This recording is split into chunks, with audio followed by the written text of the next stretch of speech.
This is Dimitri Lascaris for The Real News.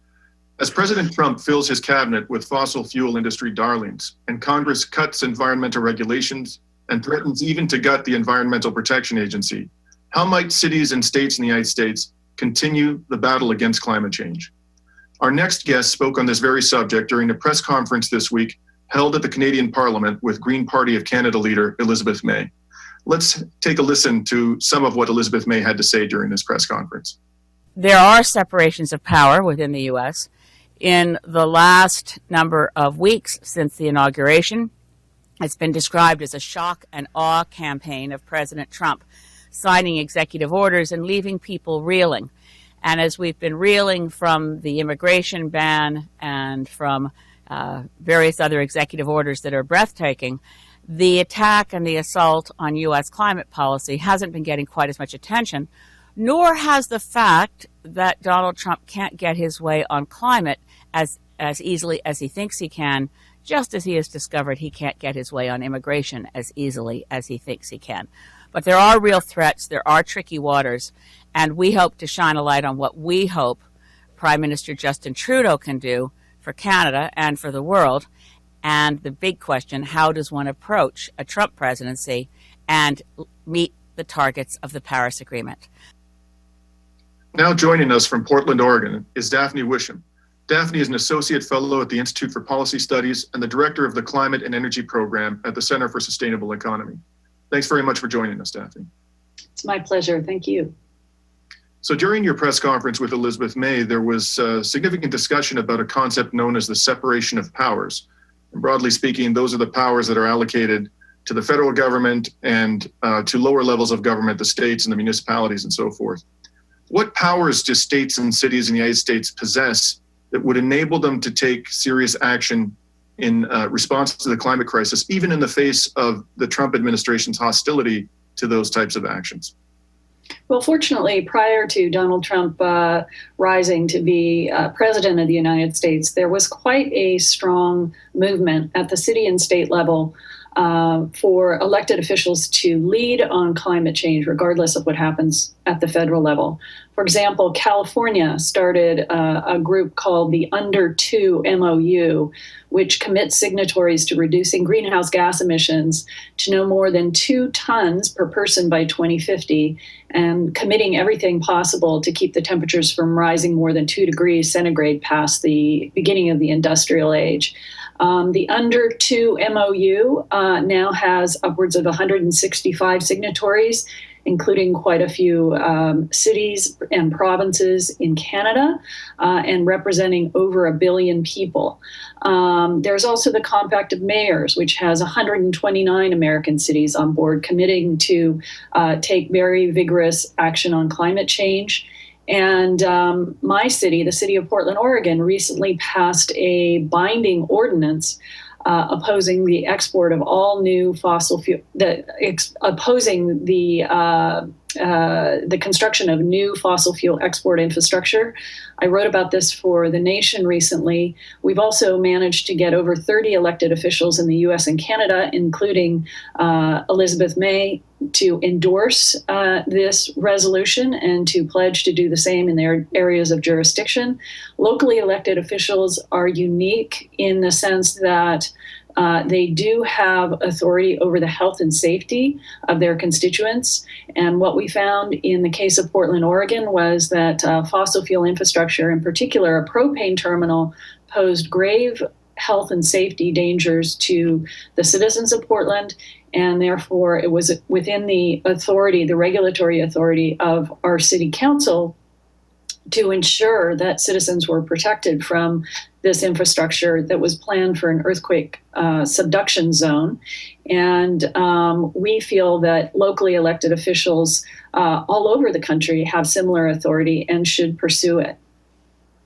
Well, the federal government nonetheless benefits from a constitutional doctrine in the United States known as preemption. And sort of in very simple terms, what that means is that a federal law which conflicts with a state law prevails, at least to the extent of the inconsistency.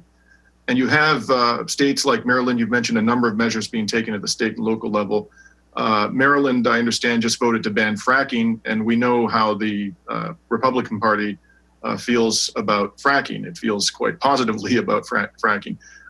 Are you and others who are advocating for action at the municipal and state level concerned that the Trump administration will exploit the doctrine of preemption to override the types of measures you're seeing in Maryland, a ban on fracking, for example?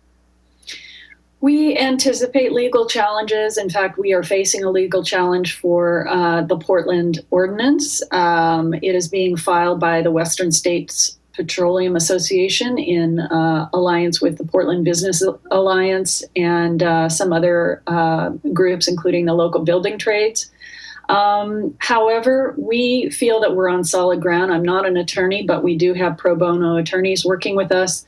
And I think what Donald Trump needs to understand is that we are a nation of laws. And, regardless of what one party or the other feels about those laws, ultimately, these arguments will take place in the courts, and we feel that we will be victorious.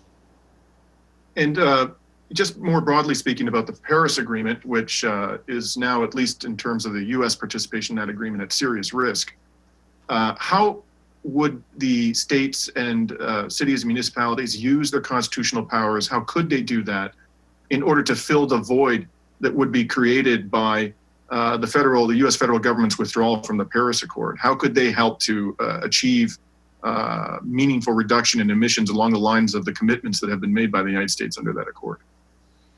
Yeah, well, in addition to the Compact of Mayors, there's a group called the C40 cities. And since 2011, U.S. C40 cities, these are climate sort of champion cities that include Portland, New York, Chicago, and others.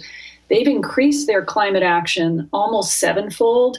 In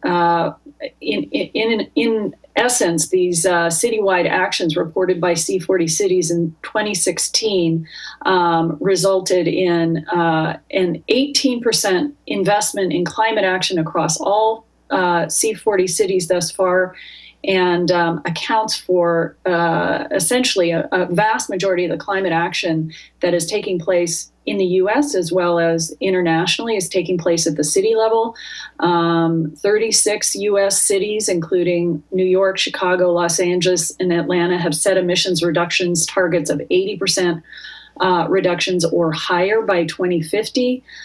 62 cities are on track to meet or exceed federal climate targets under President Obama's Paris Agreement.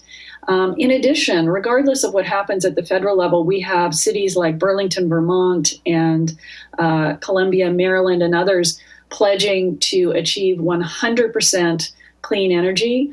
A dozen cities have made commitments to reach 100% clean energy in the next 15 to 20 years.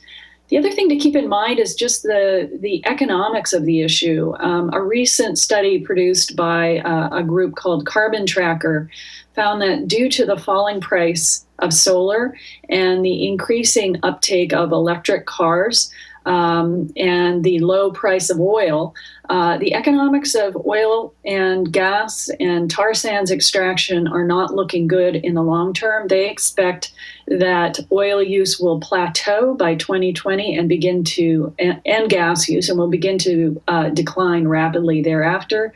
So,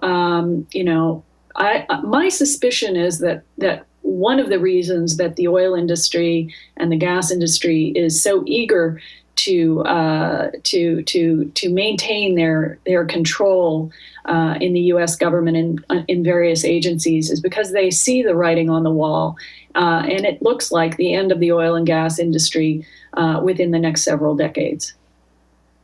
And to conclude, I'd like to talk to you about a very interesting plan that's come forward from some stalwarts within the Republican Party, including James Baker, Hank Paulson, George Shultz. I mean, really, by any rational measure, heavyweights within the Republican Party for the imposition of a carbon tax.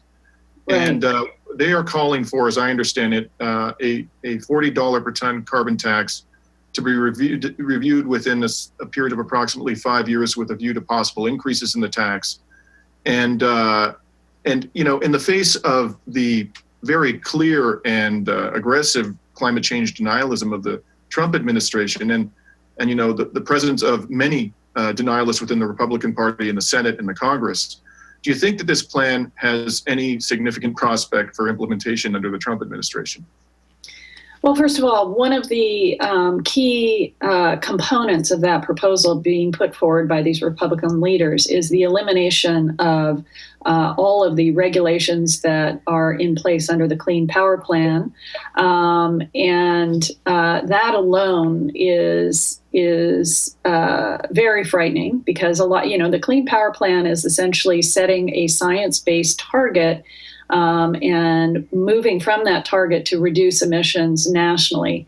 There's no guarantee that a price on carbon would achieve the desired results in terms of an actual goal of emissions reductions overall.